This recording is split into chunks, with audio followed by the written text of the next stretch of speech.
Hello student, class third. आज हम लोग पढ़ेंगे हिंदी व्याकरण का पाठ 3, मात्राएं, अक्षर एवं शब्द। स्वर्ण की मात्राएं। स्वर्ण का प्रयोग हम 2 रूपों में करते हैं। पहला उनके मूल्य रूप में तथा दूसरे व्यंजन के साथ। जब हम व्यंजनों के साथ स्वर्णों को मिलाकर लिखते हैं तो इनके लिए कुछ विशेष चिन्ह का प्रयोग करते हैं। इन चिन्हों को ही स्वर्णों की मात्राएं कहते हैं। जब हम स्वर्ण को किसी व्यंजन के साथ प्रयोग करते हैं तो एक निश्चित चिन्ह का प्रयोग करते हैं। उसी चिन्ह को हम क्या कहते हैं? मात्रा कहते हैं। प्रत्येक स्वर्ण की अपनी अलग मात्रा होती है, केवल अस्वर्ण की मात्रा नहीं होती। आइए अब मात्राओं की प्रयोग तालिका का अध्ययन करें। यहाँ स्वर्ण दिया गया है, स्वर्ण की मात्रा दिया गया है, मात्रा सहित व्यंजन दिया गया है और मात्रा वाले शब्द दिया गया है। इस स्वर्ण अ की कोई मात्रा नहीं होती है, इसका मूल्य रूप से प्रयोग किया जाता है। जैसे आ का आप देख रहे हैं, आकार मात्रा होती है और इसे मात्रा रहित आ लगाना है तो त के साथ आकार की मात्रा जोड़ेंगे, आ की मात्रा जोड़ेंगे तो ता हो जाएगा। यहाँ शब्द बना ताल। उसी प्रकार अ तक की यहाँ मात्रा प्रयोग दिया गया है।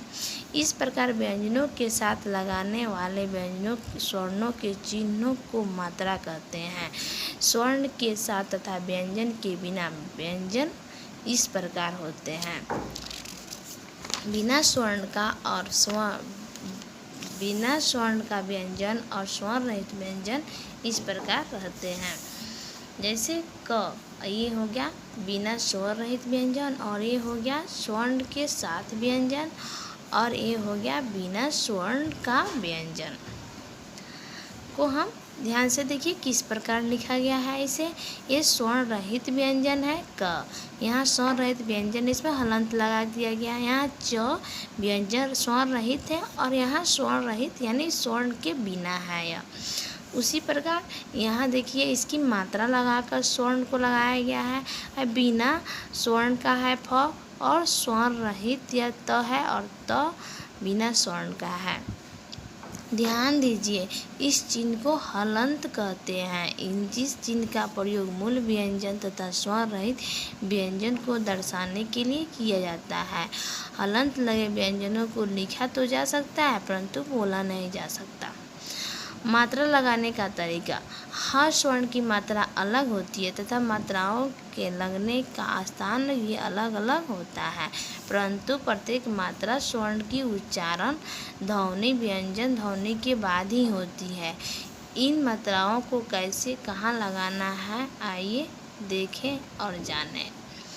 अ तथा आ की मात्रा। अ प्रत्येक हलंत रहित व्यंजन में होता है तथा मात्रा रहित होता है, इसकी कोई मात्रा नहीं होती है। आ की मात्रा व्यंजन के बाद लगती है, यानी व्यंजन के बाद जो लगती है आकार हो आ की मात्रा लगती है। ई की मात्रा व्यंजन के पहले लगती है, जैसे कि आप देख रहे हैं। बड़ी ई की मात्रा व्यंजन के बाद लगती है, यहाँ देख रहे हैं आप।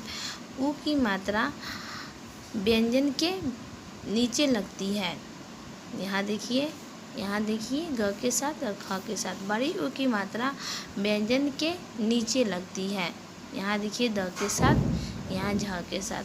र में ऊ की मात्रा तथा बड़ी ऊ की मात्रा र में ये मात्राएं व्यंजन के मध्य में लगती है यानी बीच में लगती है। यहाँ देखिए बड़ा ऊ, छोटा ऊ, यहाँ हो गया बड़ा ऊ।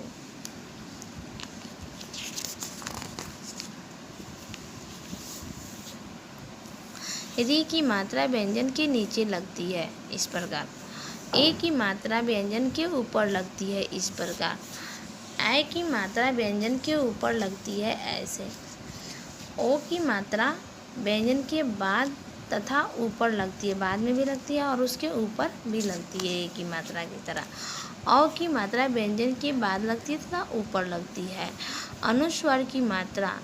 अनुस्वार इसका प्रयोग ड, ण, न, छोटा न और म व्यंजन के विकल्प के रूप में होता है, अर्थात इन व्यंजनों को हटाकर इसके पूर्व आने वाले व्यंजन के ऊपर अनुस्वार लगाया जाता है। जैसे यहाँ देखिए पतंग, यहाँ पतंग अड़ा है, इसको हटा दिया और जो उसके पहले व्यंजन है उसके ऊपर लगा दिया। पंछी, झंडा, संत और पम। अनुनासिक, यह अनुस्वार से मिलती जुलती एक अन्य ध्वनि है जिसका विकास स्वर्ण के उच्चारण में नाक की मदद लिए जाने से हुआ है।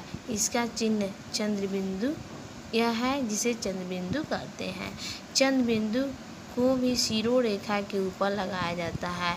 यदि शिरोरेखा के ऊपर पहले से ही कोई मात्रा लगी हो तो लिखने में सुविधा के लिए केवल बिंदु ही लगा दिया जाता है, जैसे दांत, चांद, ईंट, कैंची।